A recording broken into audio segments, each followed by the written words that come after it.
আসসালামু আলাইকুম, কেমন আছেন আপনারা? আশা করি সবাই ভালো আছেন। আমিও ভালো আছি। আজ আপনাদের সামনে আমার জীবনের করুণ একটা কাহিনী শেয়ার করব বলে আপনাদের সামনে এসেছি। আশা করি ভুল ত্রুটিগুলি আপনারা সবাই ক্ষমা সুন্দর দৃষ্টিতে দেখবেন। জানি আমাদের এই দুনিয়াতে অনেকের জীবনে এই ধরনের দুর্যোগ নেমে আসে। সবাই আসলে শেয়ার করার সাহস পায় না বা সুযোগ পায় না বা সংযোগ পায় না। যেহেতু আমি একটা সুযোগ পেয়েছি, তাই আমি আমার জীবনের এই দুষ্কর ঘটনাটি আপনাদের সাথে শেয়ার করতে চাই। আপনারা অবশ্যই গল্পটা শুনবেন মনোযোগ দিয়ে। অবশ্যই আপনারা গল্পটা শোনার পর বুঝতে পারবেন যে আমি কেন আপনাদের সাথে শেয়ার করেছি। তো ধন্যবাদ সবাইকে। চলুন আমরা চলে যাই গল্পের মূল পর্বে। গল্পের মূল পর্ব হচ্ছে, আমি সাধারণ ফ্যামিলির একটা মেয়ে। আমার বাবা মা মধ্যবিত্ত ফ্যামিলিতেই আমাকে বিয়ে দিয়েছে। আমার স্বামী মোটামুটি তিনি শিক্ষিত। ইচ্ছে করলে চেষ্টা করলেই উনি চাইলেই ভালো একটা চাকরি বাকরি করতে পারেন, কিন্তু আসলে উনি কেন যেন চাকরি বাকরি করতে ইন্টারেস্টিং নন। উনি সবসময় বাজে ছেলেদের সাথে সবসময় মিলেমিশে চলাফেরা করে, খেলাধুলা থাকে, যেমন তাস পাশা বা আরো বিভিন্ন যেগুলো বাজিতে যে খেলাগুলো হয়, টাকা পয়সা দিয়ে যে খেলাগুলো খেলা হয়, এগুলো করে বেড়ায়। এরকম করতে করতে এক সময় আমাদের সংসারে অসচ্ছলতা দেখা দিয়েছে। যখনই সংসারে অসচ্ছলতা দেখা দিয়েছে, তখনই আমার শ্বশুর শাশুড়ি আমাদের দুজনকে আলাদা করে দিয়েছে। এটা স্বাভাবিক বিষয়। আমার আরেকটা ভাসুর আছে, তাদের ওয়াইফ আছে, আর একটা দেবর আছে, তার ওয়াইফ আছে। তারা সুন্দরভাবে জীবনযাপন করছে, রোজগার করছে, কামাই করছে, স্ত্রী সন্তান নিয়ে সুখে শান্তিতে আছে। অথচ আমার হাজব্যান্ড সারাদিন ঘুরে বেড়ায়। সন্ধে হলে মাকে এসে বলে টাকা দাও, না হলে আমাকে এসে বলে টাকা দাও। টাকা নেবে, নিয়ে সারা রাত আর তার কোনো খোঁজ নাই, তাকে আর সারা রাত খুঁজে পাবে না।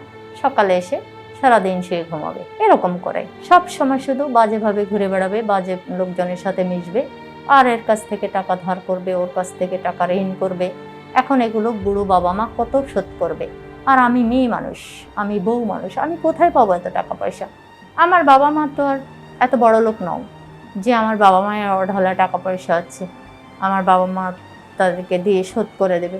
এটা তো সম্ভব না। আমার শ্বশুর শাশুড়ি এক সময় আমাকে বলল যে, বৌমা, আমি আর তোমাদেরকে চালাতে পারছি না, কেননা আমাকে বড় ছেলে ছোট ছেলে সবার কথা শুনতে হয়। ওর জন্য আমি যে সব যদি ওকেই দিয়ে দেবো, তাদেরকে কি দেবো? তারাও তো আমার ছেলে মেয়ে, তারাও তো আশা করে, তারাও তো পাওনাদার। তাহলে আমি আর ওর এত ঋণ পণের দায়ভার নিতে পারছি না। বাবা, তুমি হচ্ছে ওকে নিয়ে চলে যাও। কোথায় যাবে আমি জানি না, আমি তোমাদেরকে আর একসাথে এক ফ্যামিলিতে রাখতে পারছি না, একজোটে। এই কথা বলে আমাদেরকে আমার শ্বশুর শাশুড়ি আলাদা করে দিল। আর যখন আলাদা করে দিল, তখন আমি তো আরো অসহায় হয়ে গেলাম। অসহায় হয়ে যাওয়ার পর এখন আমার স্বামী তো রোজগারও করে না, বাজারও করে না, আমার পেটে তো খাবারও জুটে না। যদিও চুরি করে শাশুড়ি এক প্লেট ভাত এনে দেয় সবার আড়ালে, এখন এই এক প্লেট ভাত তো সে তার ছেলের জন্য এনে দেয়, আমার জন্য তো এনে দেওয়ার কেউ নাই। তখন অনেক চিন্তা ভাবনা করে দেখলাম যে না, আমি ওকে নিয়ে শহরে চলে যাই। ওকে নিয়ে শহরে গেলে তো আর বসে থেকে ভাত পাবে না।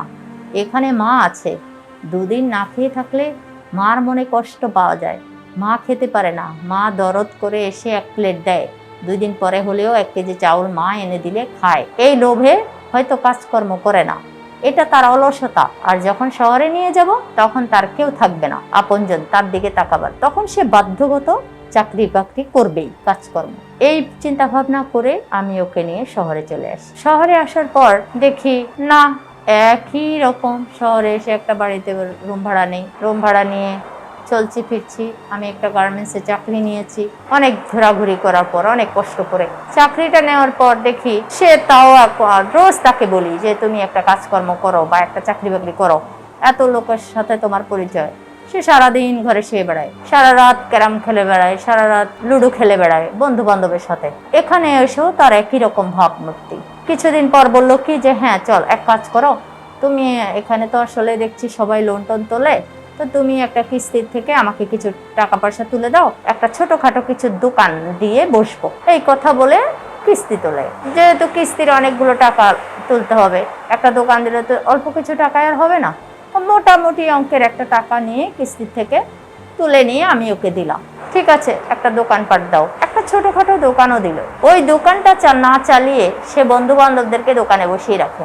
বন্ধু বান্ধবরা নিজেদের যা যা দরকার সমস্ত যা জিনিস মালপত্র বিক্রি করে তারা টাকা পয়সা নিয়ে যায়। তারা আর 1 টাকাও তাকে দেয় না, সেও আর তাদের কাছে চায় না, শুধু খেলে বেড়ে ঘুরে ফিরে তার শোধ। এই ভাব করতে করতে 3 মাস পার হয়ে যায়। 3 মাস পরে কিস্তির টাকার কিস্তি দেওয়ার সময় চলে আসে। যখন কিস্তি দেওয়ার সময় চলে আসে তখন সে আর কিস্তির টাকাটা দিতে পারে না। 1 মাস 2 মাস 4 মাস 6 মাস এভাবে তো হয় না। কিস্তি, এটা কিস্তি মানে নিস্তি। কিস্তির টাকা যে নিয়েছে সে বোঝে কিস্তির কত জ্বালা। এখন আমি সারাদিন গার্মেন্টস করে আইসা সন্ধ্যার পরে আইসা দেখি যে বাসায় কিস্তির লোক বসে আছে, তখন কার না মেজাজটা খারাপ হয়, কার ভালো লাগে? এত অত্যাচার কার জীবনে সয়? তো আমি যদি বলি ভাই আপনি যান, আমি আপনার ভাইকে বুঝিয়ে সুঝিয়ে আপনার জন্য কিস্তির টাকাটা রেখে দেবো, ও আসলে বলি কিস্তির লোক এসেছিল টাকা দিতে, তুমি এতগুলো টাকা পয়সা নিয়ে দোকানদারি করছো, দোকান করছো, টাকা কই? সেই টাকা দিয়ে তুমি কিস্তি চালাইতে পারতেছো না, কিসের দোকানদারি করো?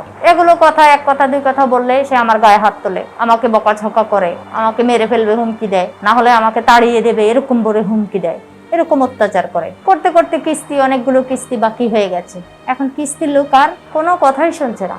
দেখলাম যে যতগুলো কিস্তি হয়ে গেছে, আমার বেতনের টাকা তো আমি মাস শেষে সারা মাস পরিশ্রম করার পর বেতনের টাকাটা পাই, কিন্তু এই টাকাটা দিয়ে তো আসলে কিস্তি দেওয়া সম্ভব না। পরে কিস্তিওয়ালার সাথে একটু বসে তার সাথে একটু কথাবার্তা বলে তার সাথে মিউচুয়াল হয়ে দেখলাম যে না, কিস্তিওয়ালা টাকা কিছুতেই মাপ দেবে না। কিছুতেই যখন মাপ দেবে না, তখন তার টাকার জন্য কিস্তির টাকাটা পরিশোধ না করতে পেরে আমি কিস্তির লোকটাকে সময় পর্যন্ত দেই, তার সাথে আমি আলাদাভাবে সময় কাটাই, যে তাও সে যেন আমার স্বামীকে কিছু না বলে, আমার কিস্তির টাকাটার জন্য যেন আমাকে আর চাপ না দেয়, সময় দেই। এভাবে অনেক কয়দিন আমি তাকে সময় দিই, তার সাথে করে তাকে খুশি রাখি, শুধুমাত্র স্বামীকে ভালোবাসি বলে, শুধুমাত্র তাকে যেন কিছু না বলে, এই জন্য, তার সংসারে থাকার জন্য, টিকে থাকার জন্য। সে তো আমাকে স্বামীর ভালোবাসা দেয় না, তারপরেও সংসার যে টিকিয়ে রাখবে সে চিন্তা ভাবনাটাও তার নাই। তারপরে দেখলাম যে এত কিছু করার পর সেই লোকটা আমাকে বললো, কিস্তির মাস্টার বললো, ভাবি জীবনে মহিলা দেখেছি, আপনার মতো মহিলা দেখিনি, যে স্বামীকে ভালোবেসে নিজের সম্মান ইজ্জত সবকিছু অন্যকে বিলিয়ে দিচ্ছে, অথচ সে স্বামী আপনার দিকে ফিরেও তাকায় না। আপনি কার জন্য এত কিছু করছেন? আপনি এখান থেকে চলে যান ভাবি, ওর কাছে আমরা টাকা পাবো, টাকা কিভাবে ওর থেকে তুলে নেবো সেটা আমরা দেখবো। আপনি যে এই যে আপনি নিজের সতীত্ব, সম্মান, ইজ্জত সবকিছু আমাকে দিলেন, কেন দিলেন? শুধুমাত্র এই টাকাটার বিনিময়ে, আমি যেন টাকাটার জন্য ওকে চাপ না দেই। এভাবে আপনি কতদিন দিবেন? আজকে 2 দিন 4 দিন 5 দিন 10 দিন কেউ আপনাকে দেখেনি, আমাকে দেখে নাই, একদিন যদি এভাবে কতদিন চলবে? হঠাৎ করে একদিন যদি আমি ধরা পড়ে যাই, তখন ও তো এমনিতেই আপনাকে দেখে না, তখন ও আপনাকে লাঠি দিয়ে সংসার থেকে বের করে দেবে। তাহলে আপনি কি পাইলেন? আপনি ওর জন্য এত কষ্ট করে কি পাইলেন? আর কি দিল ও আপনাকে? ও শুধু আপনার থেকে নিয়ে যাচ্ছে আর নিজে আরাম আয়েসে জীবন কাটিয়ে যাচ্ছে। নিজের গায়ে একটা ফুলের টোকাও কেউ দিচ্ছে না, দুটো কথাও কেউ ওকে শোনাচ্ছে না। যে যা কিছু বলে এসে আপনাকে বলে, যে যা কিছু চায় এসে আপনাকে দেয়। যেমন ওই টাকাটার বিনিময়ে আপনি আমাকে সময় দিলেন, এই যে আপনি আমাকে সময় দিলেন, মান সম্মান ইজ্জত সবকিছু শেষ করলেন, এখানেই তো আপনার মরণ হয়ে গেছে। আপনার কি মরণ হওয়ার আর বাকি আছে? তো আপনি বাইসে থেকে কি করবেন? বাইসেই যদি থাকতে হয় তো এই কুকুর বিড়ালের জীবন নিয়ে না, আপনি এখান থেকে চলে যান ভাবি। এখানে আপনি আর কিছুই পাবেন না। কি পাবেন? কিসের আশায় পড়ে আছেন? পরে আসলে চিন্তা করে দেখলাম যে আসলে তো উনি তো ঠিক কিছু বলছে, খারাপ বলে নাই। পরে আমি ওকে বললাম, আমার স্বামীকে বললাম যে দেখো, বলে কিস্তির মাসটা তো চলে গেল। পরে আমি আমার স্বামীকে বললাম, দেখো তুমি যদি এভাবে চলো, দেখো কিস্তির মাস আসে, আমি তাকে টাকা দিতে পারি না, তাকে আমি বলি, অনেক বুঝাই সোজাই তাকে আমি রাখছি যে একবারে আপনার টাকাটা শোধ দেবো। এই টাকা নিয়ে কি করলা? দোকানেও দেখছি 2-4টা মাল আছে, আর কোনো মাল জিনিস নাই। এসব টাকা বিক্রি করে, জিনিস বিক্রি করে তুমি টাকা পয়সা কি করছো? বলার পর সে আমাকে বলছে, এত মানে অনেক বকাবকি করলো। বকাবকি করার পর এত মারছে যে আমার মার দেখে ওখানকার আশেপাশের লোক বলছে, এ তো মানুষ নয়, পুরো পশু।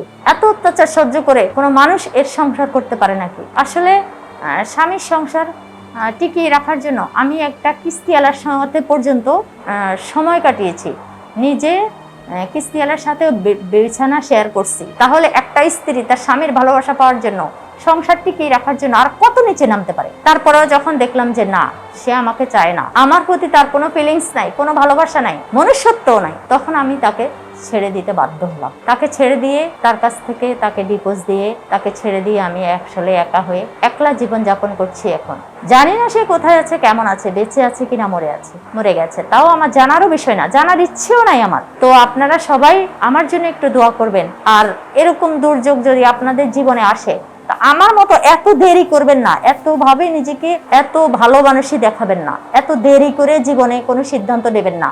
অল্প সময়ের মধ্যেই নিজেকে ওই সমস্যা থেকে বের করে আনবেন।